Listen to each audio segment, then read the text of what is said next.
Honestly, nothing was better than driving back through Hope and seeing the North Shore Mountains, because this is where it's at right here.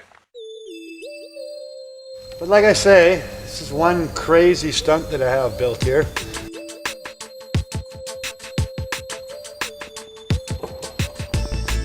Keep it going. Keep it going. Good times, boys. Great time. Woo. Nice work. The guy who does this one, I tell you, should be sponsored by a bunch of bike companies.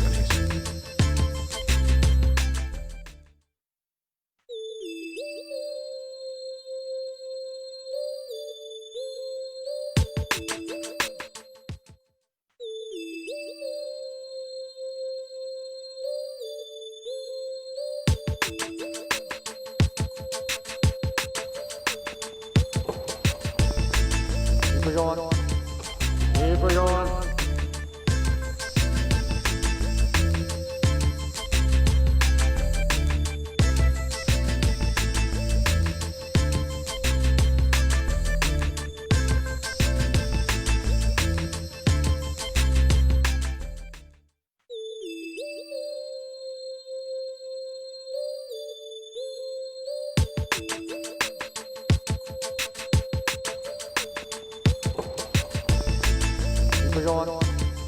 Keep it going.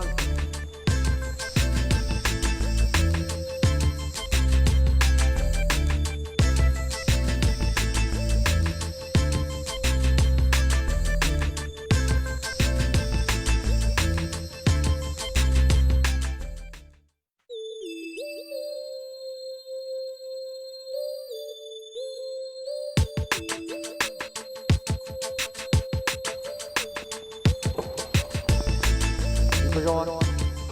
Keep it going. Keep it going.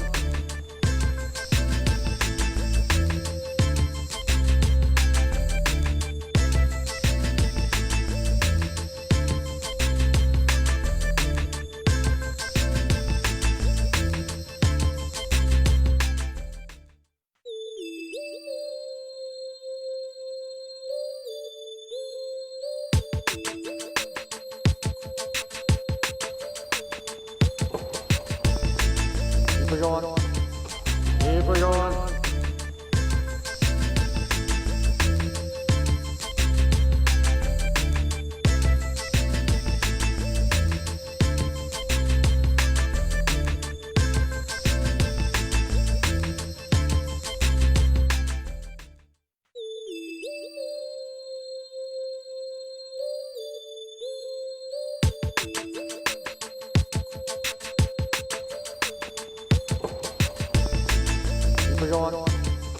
Keep it going.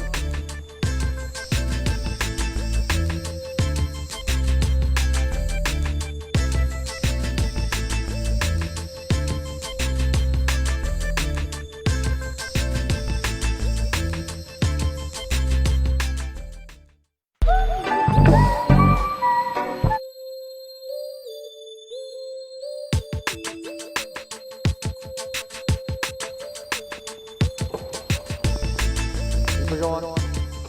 Keep it going.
this is my first day back and I've been hitting it hard. I'm on lower digger right now and I've just been throwing dirt like crazy. Never ending. Best things in life are dirty. And I've been throwing the dirt around. So, all you bikers and everybody, welcome to the 2020 NSMBA Virtual Town Hall.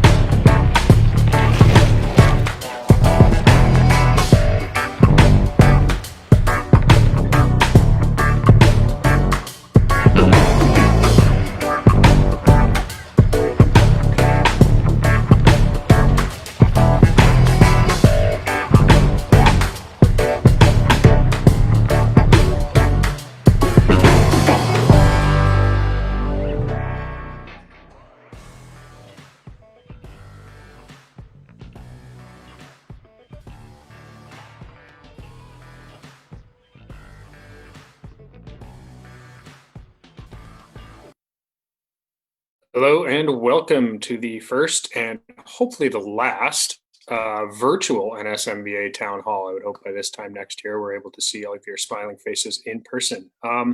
Before we get going, I'd like to acknowledge that the land we gather on and recreate on and enjoy is the traditional territory of the Squamish, the Tsleil-Waututh, and the Musqueam nations.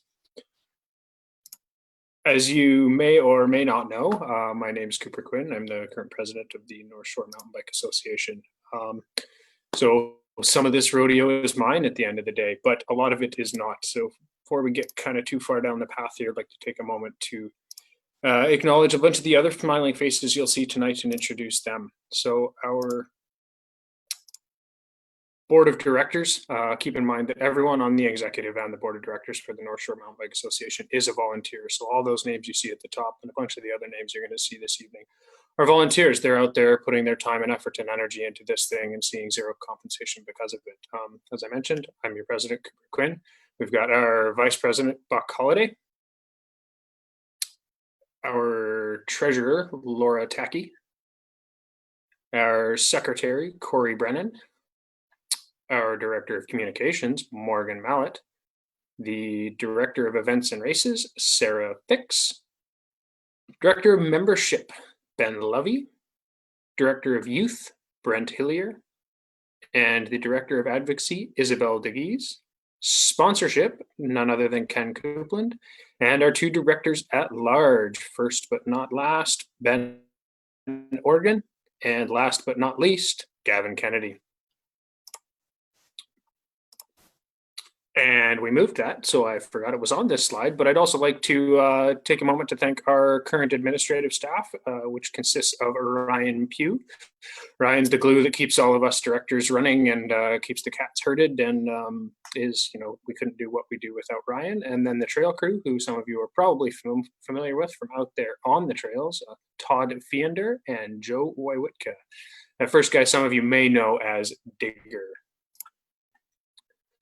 And then we've got a whole suite of other builders.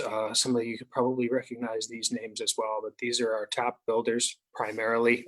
So these are most of the work that these people do is volunteer as well. They're the ones out there leading those trail days, leading those volunteer days, leading those days with their sponsors, and they've all got their name on a couple of different permits for a couple of different trails, and they are the custodians and caretakers and builders of those trails. They're the ones who care, and they're the ones who notice that new rut, and they're the ones who notice that you helped clear that drain. So it's a fine group of men and women there out there really devoting their time and effort to making sure everything runs smoothly. And extra important right now, as you may have noticed, I mentioned, big volunteer groups at the beginning of this slide, and that is certainly something we're not doing at this point in time. So take a moment to give yourself a quiet round of applause if you are one of those builders, and know that some of the other people watching this are hopefully applauding you as well. And a quick shout out to the other permitted independent builders out there. There's a few on Frome and a few on Seymour out there doing their thing as well, and we thank them for their commitment to the shore.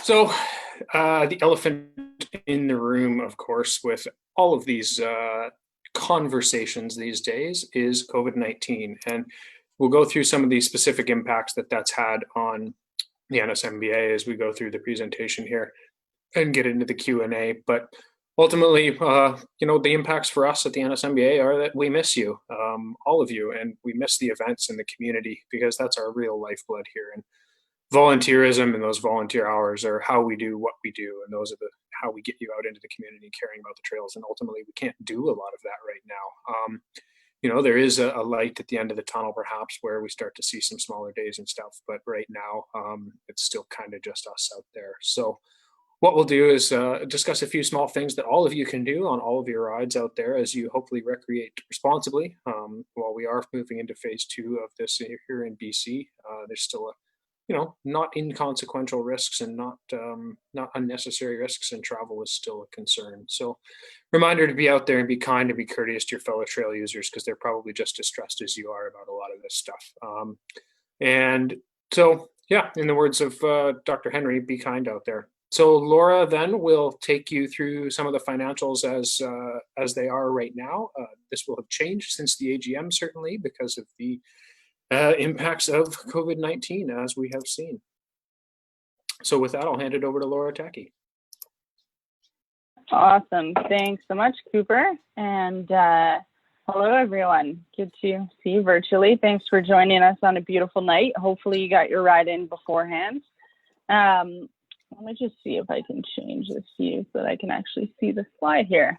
All right, so I still can't see it, so I'm going to pull up my notes. So essentially, we, like most organizations, have been hit financially during COVID. And so, biggest evidence of that is year to date, looking at our start of the fiscal year, which starts November 1st all the way till April 30th. We haven't wrapped up our May month yet, but we're down about 25% on revenues. And, that comes from a few areas. Kind of right off the bat in March, we had the loss of about 25% of our TAP sponsors, who understandably had to sort of take care of their own house and what was going on and preserve liquidity going into this pandemic. And so, that had an impact. We also haven't had the normal fivers that we would normally have starting around April that are a great boost to membership. And I think, as people have maybe felt the effects in their own households, you're a little tighter on cash. And so donations and memberships, again, are down as well.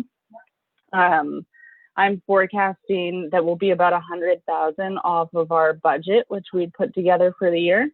So we were hoping to finish the year just under $500,000 in revenue, like top line revenue. But I suspect that'll be down about 100,000 to just under 400,000 for the year. More importantly, and what I look at pretty closely, is cash. And so cash in the bank, because as I talked about at the AGM, we had invested quite heavily in our trails and our builders, using a lot of the reserves that we had before. And so we aren't really going into this downturn with a ton of cash in the bank.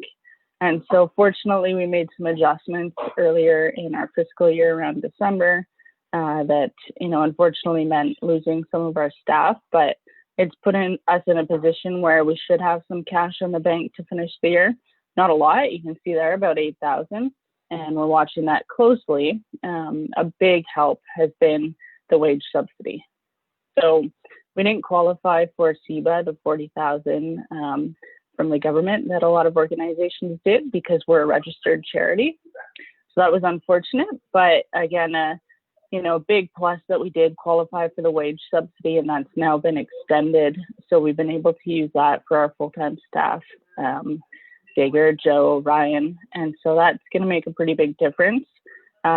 We also got approved for one summer student, so I think there's just generally less cash to go around by way of grants from the government right now, but we were happy to get approved for one. So that person's going to go to the trail crew, which will be great. And, pretty much all of their, not all of it, but close to all of their wage will be covered by the government. So that's also a big help. So as of right now, we've been working on the trails where we can, where we're permitted to, but as soon as we're allowed to do a bit more, then we'll look to, use some of the cash that we have right now. So that's sort of the extent of where we stand on the financial standpoint. And if anyone has any more questions later on, I'll be happy to answer them. Great, thanks, Laura. And with that, we can now discuss some of the impacts that we are seeing on membership with the COVID-19. So one of the things I'd like to do is pause here for a second before I hand it over to our Director of Membership there, Ben Lovey. And I want you to stop and I want you to think about whether or not you purchased a 2020 membership. And I know you think you probably did, but like, did you, or did you just think about it? So we're going to take 10 seconds here, and you can open up a separate tab and do that right now. And then you go to nsmba.ca, and then kind of in the top middle right, there's a button that says join and purchase membership. So click that. Now leave that tab and come back here, and we'll give you 5 seconds. And then when you get back here, Ben Lovey will be here to talk about the current membership numbers and position and trail boosts and stuff like that, and where we are year over year.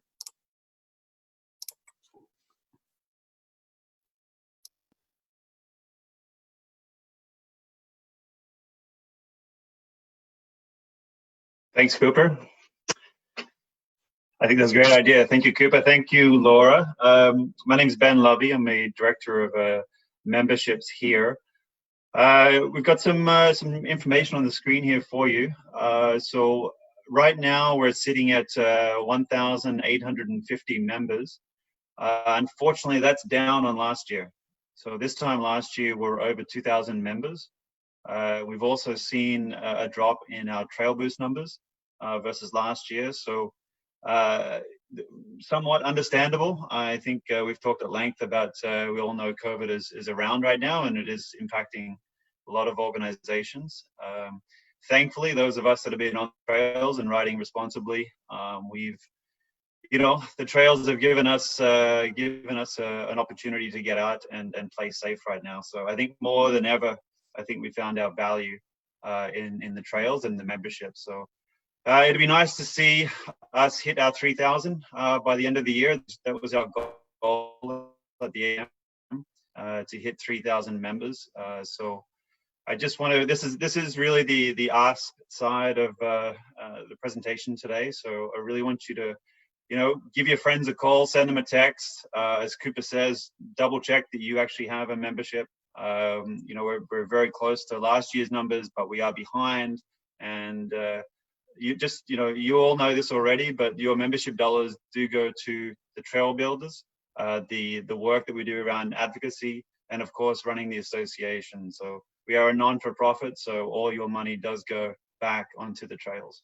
The second part here, the membership update, is that we've been looking into a new membership platform. So we spent the last number of months, about 3 or 4 months, looking at a new software platform, and we're not going to get into the details today, but I can just to highlight a couple of features that you'll see in the new platform. So firstly, there'll be opt-in auto renew. So like most of other software, as subscription or membership-based software that we're used to, there'll be an auto renew opt-in feature. And secondly, we're going to have the option for an anniversary or an annual membership. So just to clarify, anniversary means that if you sign up today, you have 12 months of membership starting today. So both those are going to be new features on the new platform. And of course, it's going to be mobile friendly, and it'll be a portal. So there'll be other opportunities for us to engage with members on this new system. So we're just working on the setup right now. We're probably a couple of months away from launching, but stay tuned for that update in the coming months. So again, let's get to 3,000 members. Let's use all of our money to put back to our trail builders and the work that the association does. And thank you, and ride safe and have fun out there. Right on. Thanks, Ben. Yeah, I think that's the good takeaway from that, is that is, one of the questions we saw a couple of times pop up in the lead up to this was what are the some things that I can do to help. And, a lot of you probably are members. I would, again, because we're all human, suggest you double check that. And membership is big. So ask your riding friends, ask your riding buddies that are, hopefully at least 6 feet away from you, if they've got their membership. And there's always a donate button as well. And I know a question that comes up every single year without fail multiple times is, will we have membership renewals? And the answer this year is yes. So thank you, Mr. Lovey, for that very much indeed. Certainly on top of the trail building work that we do, the other big piece of stuff that we kind of work on is advocacy. So some of this might be a little bit old hat for a few of you who've been around the block a few times, but from a little bit of a high level touch on, so Mount Frome is managed by primarily 2 land managers, DNV doing the lion's share of it there, as you can see on the map. So DNV, we have a funding agreement in place with them as well that we see about $100,000 a year that goes to work on DNV specific trails on Mount Frome only. So then on top of that, we do a lot of different permitting work with the DNV. They also have land on Seymour. And then there's a portion of land at the top of Mount Frome that's managed by Grouse Corp. So that's private land up there. So kind of just a high level on the trail management there on Frome is that it's managed by DNV Parks, and then part of it is Grouse Corp there. Questions we had around Frome for this one specifically involve the big one, obviously, is the parking lot going to be open today? Is the parking lot going to be open today? Is the parking lot going to be open today? And the answer is no. What we're hearing is that with BC, the provincial parks in the Lower Mainland here opening on June 1st, DNV is going to be watching that and working in conjunction with parks and with the Lower Seymour Conservation Reserve to open the parking lot, hopefully open the parking lot, assuming all goes well, at some point after that June 1 mark. So hopefully we'll see that open sooner rather than later. Another parking change, certainly there's a lot of parking changes in and around Frome these days, but is that there's now a few time limited spaces. So I believe they're 3-hour spaces down by the Mountain View Park entrance. So you can take then the Griffin Ascent Trail up the mountain to the parking lot there. So that's another great access point as we're seeing how busy Dempsey Braemar and all these kinds of areas are, especially with the parking lot closure. There is a few spaces over there at Mountain View that are now available to anyone wanting to access the Frome there. So that's a great option if you have kids or anything like that, if you can get one of those spaces. And the other question that came up a few times is, what's the status of the Double Black Trail on Frome? And the status of that at this point is that our budget kind of got COVIDed, and so capital projects are a little bit on hold. We still really want that to happen. Still, we'll be in conversation with that, but at this point in time, we don't have the capacity to take on a major capital project. I hope that'll turn around, and I hope that'll change, and that's still something we're working on. It's still the area of the mountain has not changed. It's still suitable for that and everything, but right now it's not a high priority for us. With the sheer amount of trail use that we are seeing during this period in time, it's a struggle for us with the limited volunteerism to keep up with the maintenance that we have to be doing on the existing trails right now. So hopefully that's not too disappointing an answer. I mean, it's not one I love, but it's still something we're working on, but it won't happen imminently. Mount Seymour, certainly somewhere that's also rather popular these days, and one that I happen to live at the bottom of. It's a melange of land managers, really. So we have the DNV there as well. Then we've got municipal level land managers. We've got BC Parks with Mount Seymour Park there, the provincial level land manager. And then we've got the Lower Seymour Conservation Reserve, which is part of the Metro Vancouver water operations. That includes everything up to the dam. Some of you have probably ridden out to that dam and everything. That's all managed by Metro Van Water Operations. And then as well, we have a collaboration between the Canadian Mortgage and Housing Corporation and Rec Sites and Trails BC. So that's a mix of federally owned land that's managed by a provincial organization. So Seymour's a bit of a land manager cluster, which leads to its own management challenges, certainly. So that's the high level. Feel free to ask any other questions about that if you want.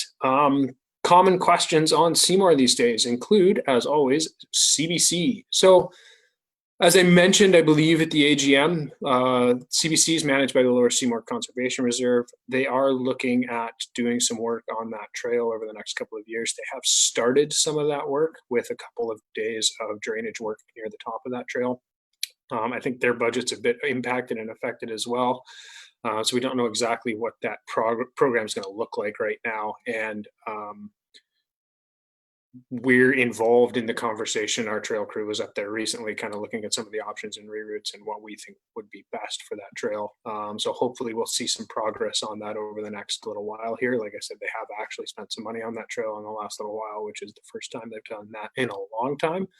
And I think there's a lot of us that would like to see that trail brought back to kind of its the great trail that it could be. And then the other big piece of news coming from Seymour would be that RSTBC was working on a management plan for the center Seymour area there. That's the area in purple on the slide. So that'll enable us to eventually go from the Section 56 maintenance authorization that we have now to, or sorry, Section 57 maintenance authorization that we have now to Section 56 establishment of those trails, and then look at making changes to the trail network, possible additions, stuff like that. So that'll be a big piece of that puzzle. Rec Sites does this work all over the province, so they're very well established and pretty on top of it, and looking forward to that plan for sure. And with that, it's time for a Cypress update, and much to everyone's great surprise, it will not be Alan Bardsley, who does send his regrets. He was unable to make it. He's got another meeting this evening, but I will introduce David Dean. Thank you, Cooper, for giving us an opportunity to update your membership on Cypress. Many of you do know Alan. He and I are both very passionate about the trails on Cypress, and have been working with the land managers there as needed, mostly to protect the existing trails, but also to work towards, a brighter future on Cypress, the best future that we can anyways. So some of you might know that the District of West Van has been contemplating a trails classification. Well, right now, almost all of the trails are multi-use on Cypress. There are no biking trails anywhere in West Van. The goal is to change that. Initially, the concept is to authorize a trail or two for mountain bike only, and maintain it appropriately in the Mystery Downhill area. So the district and BPP have been making some progress on that, although COVID has had a negative impact on that as well. The goal was to have it completed this summer. Doesn't look like that is going to happen, but I know it is a priority for West Van Parks, and so I think as soon as they can get it back on the agenda, they'll do that. Also, for those who might have interest, please watch for a public consultation from BPP regarding input on Cypress Village. That is the area around the first switchback on Cypress Bowl Road. There are big plans for development in that area. There's a large number of trails that could be impacted. And so our belief is that it's important to speak up when that consultation comes, because if we want the views of bikers to be considered, we have to have a voice at the table. So please watch for that. Until then, Alan and I are going to stay as close as we can to District of West Van and BP, and just so we know we can be ready for when the time to act is. And thanks, Cooper. Yeah, thanks, David. Good to have you here. And yeah, thanks, Alan, for all his hard work over there as well. Obviously, he's been at it for a long time, and it's good to see some other people helping him out. So on to just a quick trails update. I'm sure some of you have been out there in the woods lately to see a few different things going on out there. And I'll address one of the things I'm seeing in the chat here as well. But so certainly Lower Digger is a big one. But really, I think right now, and we had some big plans to kind of add to that zone, and then some other ideas. But unfortunately, like I said, right now we're kind of in a holdback, and we need to maintain the maintenance levels to the best of our abilities at this point in time. The trails are just really, really busy. So keeping on top of that is our number one priority at this point in time until we can start to get a lot more volunteer work out there going.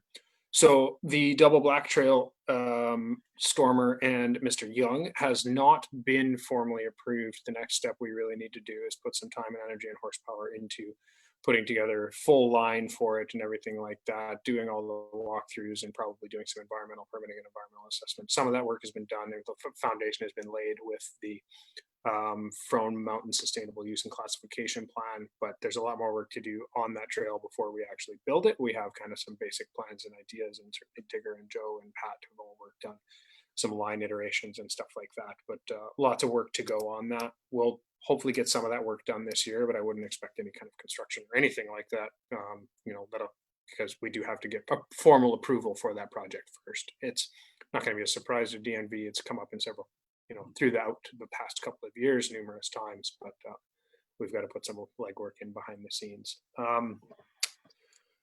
One of the two other things I'd like to touch on during the trail section is the amount of unauthorized trail work that we're seeing out there right now is pretty frustrating.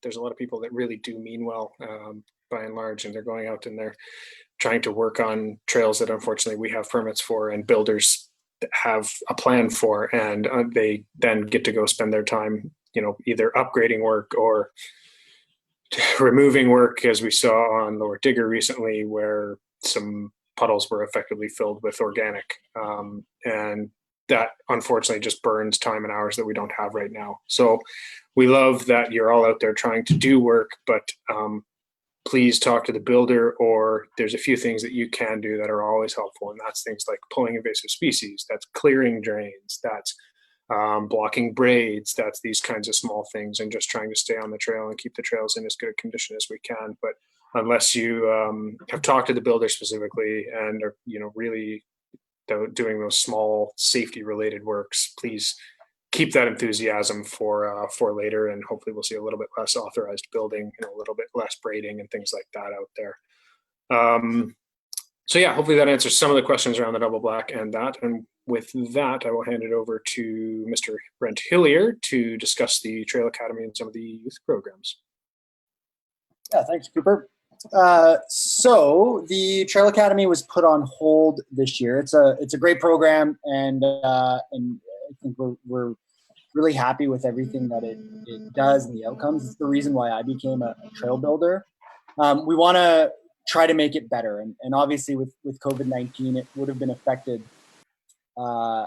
anyways, but we did choose to cancel that program before COVID-19, and the reason for that is it had higher costs than what we could really handle. And so bringing money in through that program, there is some sponsorship with that. But at the end of the day, it was costing us more than it was gaining. And we're certainly okay with making a financial investment into that program, but not to the same extent that it was. Great. Thanks, Brent. And yeah, as with all these sections, happy to take more questions later on, but trying to keep this to a reasonable time scale here. So we'll move on with that to our Director of Events and Races, Sarah. Oops, sorry, I'm going the wrong way in the slides. Fail. We'll go into our Director of Events and Races, Sarah Fix. All right. Thanks, Cooper. So I just want to thank and acknowledge all of our sponsors for their hard work in organizing events with us. We wouldn't be able to do them without you. So I think I also want to note the NSMBA members who have purchased season passes for the Fivers. And I think I can speak for all of us when I say that it's super unfortunate that Fivers won't take place, because it's, basically what contributes to our community and keeping us connected. And as you can see in the slides provided, thanks to the administrators at the DNV and NVRC, event gathering will be among the last measures to be relaxed in the course of this journey. And based on Dr. Bonnie Henry's has stated that there will be no larger events over the summer months. And based on this information, we're canceling July to August event permits that have 50 people or more. And I think with all of us in mind, we're super hopeful for the future and for those events to take place when there's a viable solution. So we continue to be updated on the status of events taking place or not. However, I think with our current environment, events up to September will not be taking place. So that being said, very disappointing, but events are not going to be taking place for this year. So that's all I have to say about that. Yep. Yeah, certainly a bummer, Sarah, and welcome to your first year of director of races and events. It's going to be a breeze, other than breaking everyone's heart, of course. We are working on trying to figure out what some good alternatives might be. Obviously, we're not going to have fivers. Obviously, we're not going to have anything that's timed and pushing people to race. And obviously, we can't do anything that involves many people touching the same object.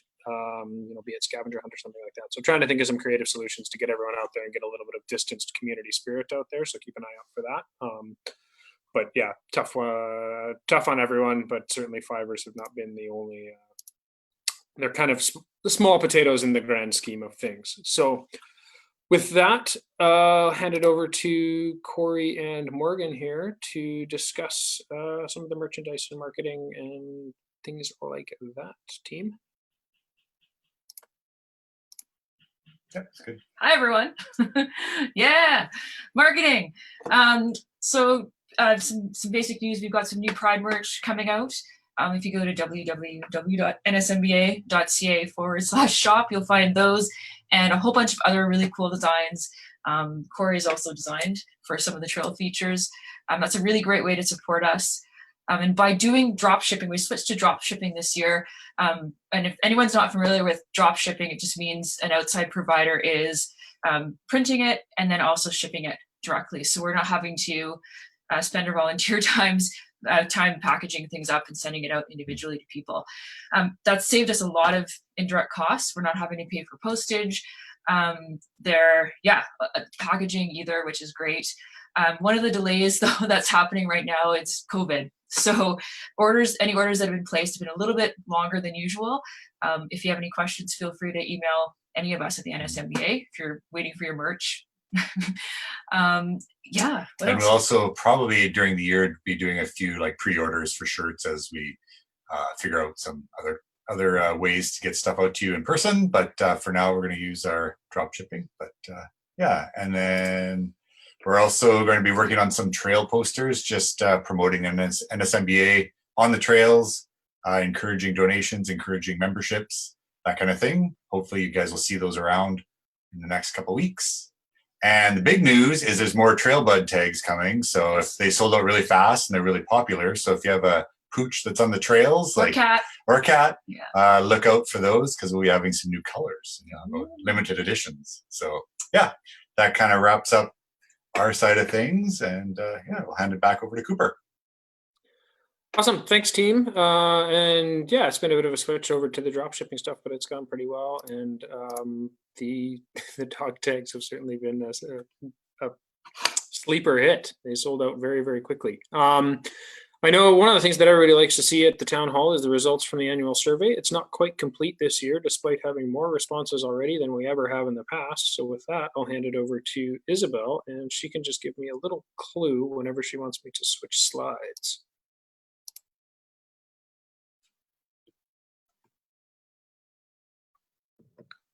Hey, hopefully that worked, the unmute.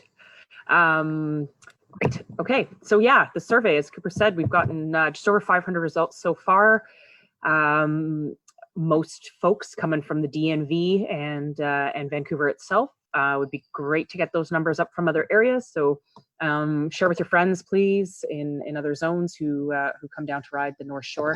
That info is really helpful for us, and we've been doing this for several years now. So yeah, we'd really like to get over the 850 responses that we had last year. So fill it out if you haven't. It takes about, I don't know, 5 to 10 minutes, I think it took me. So yeah.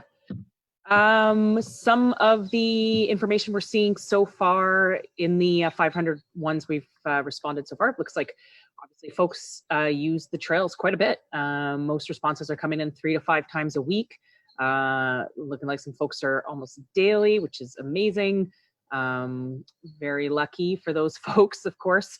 And yeah, just a nice spread there. So these are just some examples of the data that we're getting out of the survey every year. So we do really encourage folks. One of the, obviously the key things we're seeing, a few in terms of the type of riding that folks are doing on the shore. The runaway winner is the sort of all mountain enduro. Less so on the jumps and pump track and skills park. I'm sure we we know the reason for that, but probably see the numbers come up with that new Moodyville Park. Seems like a huge hit, and the new pump track down at Inner River too. So yeah, we also kind of, ask you to rank sort of the type of trails and the difficulty ranking that you enjoy the most. And so again, the black, kind of advanced, and then blue seem to be the most popular. And of course, the big question that everybody always seems to want to know or want to talk about for sure is e-bikes. And having just ridden my very first e-mountain bike last weekend, it blew my mind, and I have changed my result here, or how I voted this year versus previous years. But again, just a reminder that the NSMBA can only sort of provide guidance to the land managers. Decisions about e-bike usage are up to the individual land managers to make policy around e-bikes, and the NSMBA is just there to provide some input and guidance. But we can certainly take the feedback from our members and share that with the land managers. So again, that's why we have this e-bike question, and I'll be really interested to see how the results change over the years as these become more prolific. So stay tuned for the results. We'll put up the link here to the survey. It'll be open until June 13th, and then we'll share the final results on our website and other platforms, so you'll be able to see the results. That's it on the survey. Awesome. Thanks, Isabel. So yeah, the link is there on your live feed screen. You cannot click it, but you can probably type it. So go check that out if you haven't. And it is pretty useful information for us when it all comes down to it. We use it for a few different things. And I know that some of you like to see it, even if it's just the wheel size question. I think the results of that have changed a little bit over the past few years. So with that, shift to it's already been kind of happening in the chat. And then, one of the things we did was try to address a lot of people's questions that they sent in beforehand throughout the presentation there. So hopefully we got some of yours out of the way, but happy to, if you've got things for specific directors or anything like that, or I'll pull names out of a hat. If you have questions, fire them into the chat there. There's been a couple that Ryan has sent through. I'm going to try and so looking at the questions from the chat there. Grant applications from BC Lotto are open in June. Yes, so we apply for some BC Lotto, BC Gaming grants basically every year and have been relatively successful. Some of that funding was used on, say, the AMTB trail and some other things like that. And yeah, we definitely are on top of the BC Lotto funding. Shout out to MLA Jane Thornwaith, who's always helpful on that one. Is the AMTB trail still on the radar or in the pipe? Yes. So disappointingly, we were planning on having a big grand opening for that. I think this month, actually, it might have been next month. We were talking to BC Parks about that. They got some license plate funding approved for the whole thing, and it was going to be great. And then COVID happened, and so we were unable to do significant trail work on DNV land for a while during all of that. And then obviously the event was a kind of a non-starter right now. So we'll get that done at some point this year. There's one reroute basically left to do on Bridle Path to complete that up to full adaptive mountain bike standards.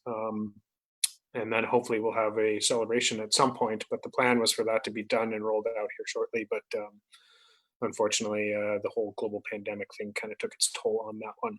We touched on the DNV proposal for the double black. Happy to circle back to that if we want to. I'm not looking at the Facebook chat right now, by the way. I'm looking at a separate document. So if you're typing in there, I can't see it. But are there any plans to widen the Baden Powell back to McNair from Griffin, or create make my screen wider, friendly trail down? I'm going to guess who I know this is. Down to McNair, lots of people going down the ascent and no great alternatives for exit. Yeah, Cooper, if you want. Yeah, fire away, Brent. Yeah, I noticed the same thing on a ride up the climbing trail last week. There were some people kind of descending, and I think there's a couple things within that. There is the descent should be you finish Lower Griffin, you go right on the Baden Powell, and then you take that immediate left to the lower water tower, and then you go down that road. It's not ideal. It's pavement, but it is quite steep, and I have actually had issues with very small kids on that road. Right now, there's not really a great solution because it's all kind of private property in there. So to build another option is challenging, you know, and then we're dealing with, we really want to keep that ascent trail an ascent trail. But, you know, hopefully a permanent solution will happen there. I think maybe in the interim, just some better signage in that area might be best. On the note of seeing other people out there, I think this is just a case of, you know, and we all just need to try to be as friendly as possible with people, because I think there's just a lot of new people out on the trails and they're just not necessarily aware of the rules. And I think it's a no-brainer if you're riding down the Baden Powell for the first time that you're going to go right on that trail versus down the gnarly steps of the Baden Powell. So if you are out riding, you see people riding down that trail, just try to be as friendly as possible when you say hi to them and let them know that they're going the wrong way. Right on. Thanks, Brent. And yeah, for those who don't know, Brent's very experienced in that area of Frome, as he's the builder on the Griffins there and had a great plan for the Griffin switchbacks, which unfortunately are, as we all know, are now closed. But yeah, to your point, there's just a lot of people on the trails right now. And to that point, somebody has asked, I think, an excellent question that I might also pass off to Brent, which is, what should I do if I want my teenage kids to get involved in trail building? It's a great question. I am hopeful that we're going to kind of get a better handle on how we can do some sort of trail days going forward over the summer. It's something that I'm working hard at in my professional career. I work as an outdoor educator, so I'm starting to begin work again, and I'm learning the challenges that exist out there for trying to work outdoors closely with people in a COVID world. I think with trail building, we have the additional challenge of sharing tools and how we're going to kind of either avoid that or work around that. So, you know, short of COVID-19, there's lots of opportunities for kids of all ages to get involved. Unfortunately, right now, trail days just aren't happening. But the best thing is just to kind of stay in touch. Feel free to reach out to me. You can email me too at brent@nsmba.ca. And just any opportunities that come up as soon as we're kind of back out there, or I'm back out there working and bringing folks out, then I can stay in touch with you and let you know. But hopefully we can start getting back out there with small, you know, distance groups at some point this year. Yeah. Yeah, again, it's just another challenge of trying to get people out there. One of the things I know I'm certainly seeing in my neighborhood, and which was recently in the North Shore News in the city of North Vancouver, is there's definitely a lot of backyard trail construction going on. And, you know, sometimes if that's actually in your backyard, that's great. If it's the kids straight across the street from me who are building pallet jumps in the driveway and stuff, I mean, be safe. But I love that kind of stuff. And I think that's how a lot of us got into biking and trail building originally.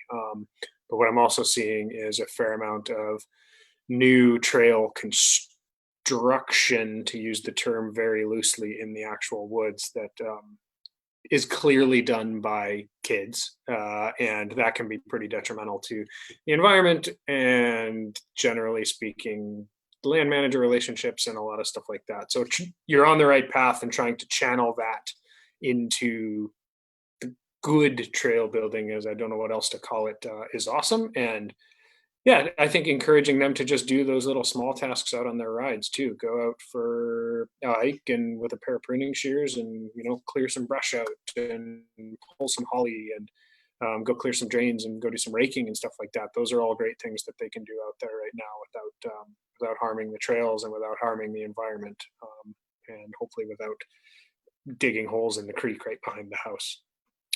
Does anybody currently rent out adaptive mountain bikes? I don't know. Sorry, if I can just jump in real quick before you move on to that next one. Yeah. Just if anybody knows those kids that were cited in that North Shore News article, and more specifically the parents of those kids, I would love to reach out to them and make sure that we can try to focus that energy on legal sanction building, because what those kids are doing is great, but like Cooper mentioned, it's just not in the right place. So I'd love to help them put their energy where it should be. Totally. And what was also mentioned in that article is that we will at some point here be working on upgrading some of the informal trails in Greenwood Park, which I'm going to guess the people who built those new little trails that got torn down by the city recently live somewhere in that neighborhood. So Greenwood Park is quite close by, and we'd love to channel their efforts into that in a good way when we can do that. So yeah, reach out to Brent and he'll help you out. Does anybody currently rent out AMTB's adaptive mountain bikes? I don't know. Not that I'm aware of here in the Lower Mainland. I saw Kootenai Adaptive Sports Association was in the Facebook chat there, so they might have a better answer to that. We're certainly hoping to have them out in the relative once we get that adaptive mountain bike loop open. And then I did see as well that the guys and gals from Bowhead Cycle Corp were up in Squamish right now doing some filming there, so they might be another organization to reach out to. And if they don't do it themselves, they might have some good ideas.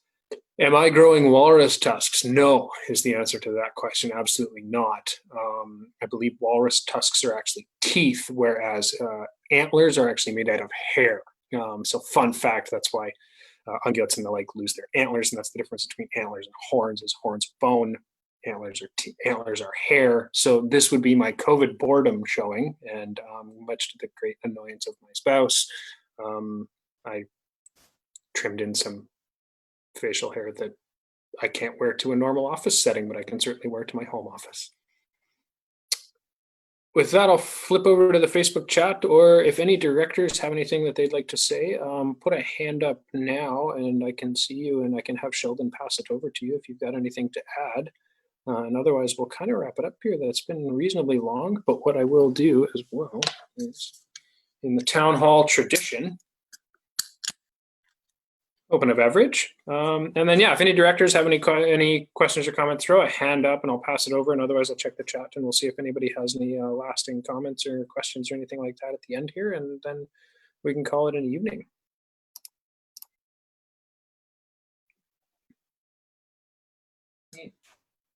Yeah, I just wanted to thank everyone for supporting us. And there's been a lot of good things happening on the trails too. People being really polite, giving each other space, working together. So remember a lot of those good interactions versus some of the ones that might not be so good, getting publicity. The rule really is everyone is awesome. So that's it.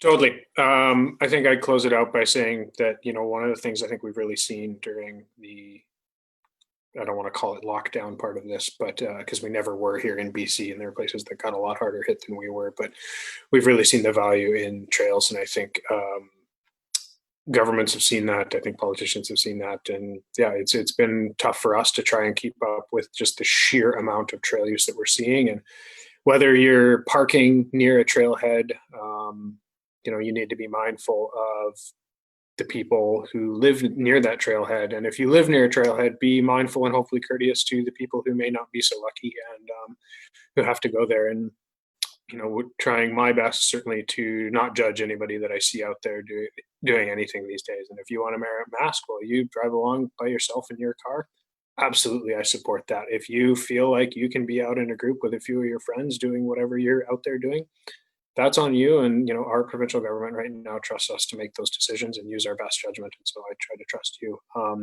But be kind and be courteous. And that, like I said, that goes from the trailhead all the way out on the trails and back to the trailhead. So be nice to everyone you see out there, hopefully. And with that, a big thank you to Dreamfield.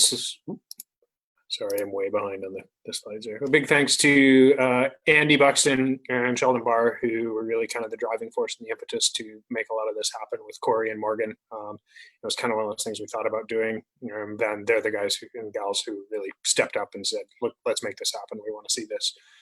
So big thanks to them. And the reason it looks a lot more professional than any of us are capable of is because of Andy and Sheldon there.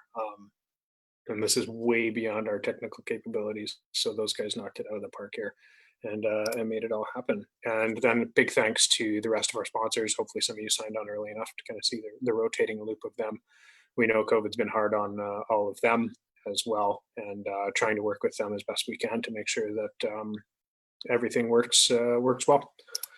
So with that, nothing further from me. And yeah, like, oh, we got one more question from Steve Colburn there.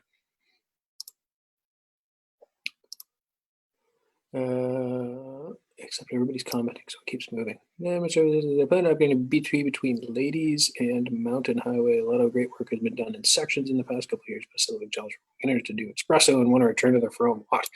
Yes, that whole section of BP is not only one of the highest use sections of trail, certainly, but it's a multi-use section. It's got beginner hikers, it's got beginner riders, it's got a lot of things kind of working against it. Certainly, there's some plans to continue to upgrade that. I know DNV is we've talked about a bunch of different options and solutions.